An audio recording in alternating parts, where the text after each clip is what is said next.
एक राजा था, उसका एक ही पुत्र था। उसे बचपन से ही बड़े लाड प्यार से पाला था। इसी कारण वह आगे चलकर आलसी हो गया था। जब राजा की मृत्यु होने लगी तो उसने अपने इकलौते पुत्र को बुलाकर कहा, बेटा, मैं तो मृत्यु शैया पर पड़ा हूँ, किंतु तुम एक बात ध्यान रखना, तुम प्रजा को सताना नहीं और उन्हें हमेशा खुश व संपन्न रखना। और हाँ बेटा, यह बात भी जान लो कि तुम्हारी मृत्यु सांप के काटने से एक निश्चित दिन को होगी। यह कहते हुए राजा तो हमेशा के लिए सो जाता है। अपने पिता के जाने के बाद राजकुमार घबराया हुआ रहता है। एक दिन उसके मन में यह बात आई कि जंगल में जाकर तपस्या की जाए और राजकुमार सारा राजपाट और अपनी पत्नी व बच्चों को छोड़कर जंगल में चले जाते हैं। तो उसे जंगल में एक महात्मा जी मिले। राजकुमार उनका शिष्य बनना चाहता था। महात्मा जी ने उसे शिष्य बनाने से इनकार कर दिया। राजकुमार बहुत ही उदास हुआ और वह वही कुटिया बनाकर तपस्या करने लगा। उसकी तपस्या से महात्मा जी बहुत ही प्रभावित हुए। तो एक दिन महात्मा जी ने कहा, बेटा, तुम तो राजकुमार हो, तुम अपने राज्य वापस लौट जाओ और राजपाट संभालो। लेकिन राजकुमार ने कहा, महाराज, मैं अपने राज्य में वापस नहीं लौटूंगा। तो महात्मा जी बोले, लेकिन क्यों, क्या बात है बेटा? राजकुमार ने कहा, महाराज, बात ऐसी है कि मेरी मौत सांप के काटने से लिखी है। मैं चाहता हूँ कि सांप ना काटे, अतः मेरा विचार है कि मैं यहाँ आपके चरणों में बाकी की जिंदगी गुजार दूँ। तो महात्मा जी ने कहा, राजकुमार, यह तुम्हारी भूल है। जो तुम्हारे भाग्य में लिखा है वही होगा, उसे टालने वाला कोई नहीं। जाओ, अपने महल वापस लौट जाओ। आखिर में राजकुमार मान जाता है और वह साधु से कहता है, महात्मा, आप मुझे कुछ उपदेश देने की कृपा करें। साधु महात्मा कहते हैं, मेरी 3 बातों को हमेशा ध्यान में रखना कि सुबह उठकर टहलना चाहिए, इससे लक्ष्मी आती है। और दूसरी बात, घर आए अतिथियों का सत्कार करना चाहिए। और तीसरी बात, पहला गुस्सा भी पी जाना चाहिए। इस प्रकार 3 बातों का उपदेश लेकर राजकुमार अपने राज्य वापस लौट आता है।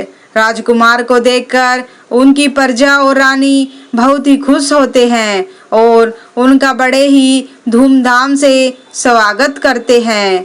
वह फिर से राजपाट संभाल लेता है। अब उसका प्रतिदिन का नियम था कि वह प्रतिदिन टहलने जाया करता था। एक दिन वह सैर करने गया तो रास्ते में उसे एक औरत रोती हुई मिली। उसने उस औरत से पूछा कि तुम कौन हो? तो वह बोली कि मैं राज्य लक्ष्मी हूँ। तो राजा ने कहा, आखिर तुम बीच रास्ते में क्यों रो रही हो? तो वह बोली कि रो तो मैं इसलिए रही हूँ कि इस राज्य के राजा पर विपत्ति पड़ने वाली है, फिर मैं कहाँ जाऊँगी? राजा ने कहा कि माता जी, आप मेरे साथ चलिए, हम आपकी अच्छी तरह से देखभाल करेंगे।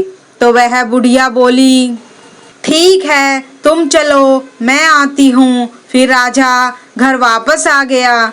कुछ समय में ही राजा की समृद्धि बहुत बढ़ गई। उसने बहुत सारा धन खर्च करके अतिथियों के लिए महल बनवाया। महल में खाने पीने का सारा सामान रखवाया। इसके बाद उसने हर कर्मचारी को बुलाकर कहा कि घर पर आए किसी भी मेहमान का अनादर नहीं होना चाहिए उनकी सेवा का पूरा ख्याल रखा जाए। और फिर कुछ दिनों के बाद राजा की लड़की एक अतिथि राजकुमार का वेश बनाकर रानी के आगे आ खड़ी हुई। रानी ने गहराई से अतिथि का स्वागत किया। यह देख राजा बहुत क्रोधित हुआ।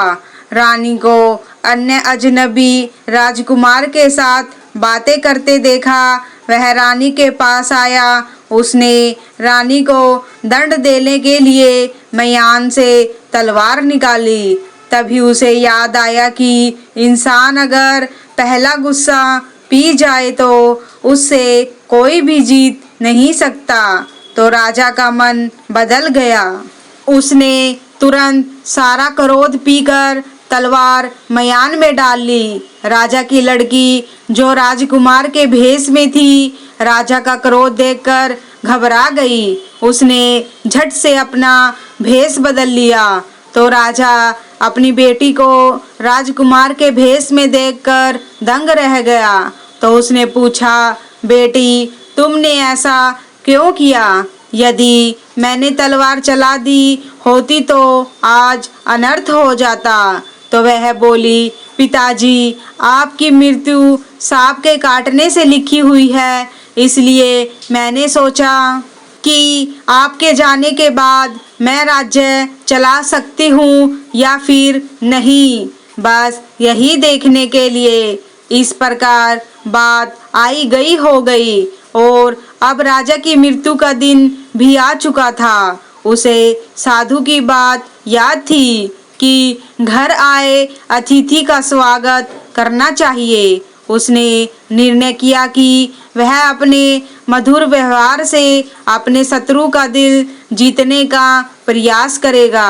राजा को पता था कि दुनिया में प्रेम से बढ़कर कुछ भी नहीं है। उसने मुख्य द्वार और अपने सोने वाले कक्ष तक फूल और इत्र का छिड़काव करा दिया और जगह जगह मीठे दूध के कटोरे रखवा दिए और सैनिकों को यह भी बोल दिया कि सांप को किसी भी प्रकार का कोई कष्ट नहीं होना चाहिए। जैसे ही सांप आया और स्वागत की व्यवस्था देख खुश हो गया, वह पहले पंखुड़ियों पर लेटते हुए फिर मीठे दूध का सेवन करते हुए आगे बढ़ता गया। इस प्रकार उसके मन में क्रोध की जगह दया का भाव जागृत होने लगा। अब उसके लिए राजा को काटना असंभव हो गया। वह सोचने लगा, जो अपने शत्रु के साथ भी अतिथि जैसा व्यवहार कर रहा है, उसे कैसे काटूं? राजा के पास पहुंचकर उसका विचार बदल गया। तो राजा ने कहा, भाई आज तुम मुझे डसने आए हो तो डस लो। सांप ने कहा, नहीं मैं तुम्हें नहीं डस सकता। राजा ने कहा, क्यों?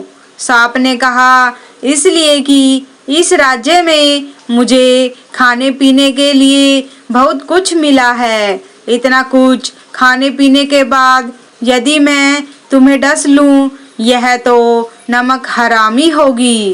तो सांप राजा को बिना डसे ही वहां से लौट गया। फिर राजा को महात्मा की बात याद आई कि महात्मा की बात सही थी। सुबह को टहलने, अतिथि की सेवा करने, पहला गुस्सा पी जाना, अगर इन तीनों बातों पर अमल करे तो काल से भी जीता जा सकता है। तो दोस्तों, कैसी लगी आपको आज की कहानी? आशा करते हैं आप कहानी को जरूर पसंद करेंगे। धन्यवाद।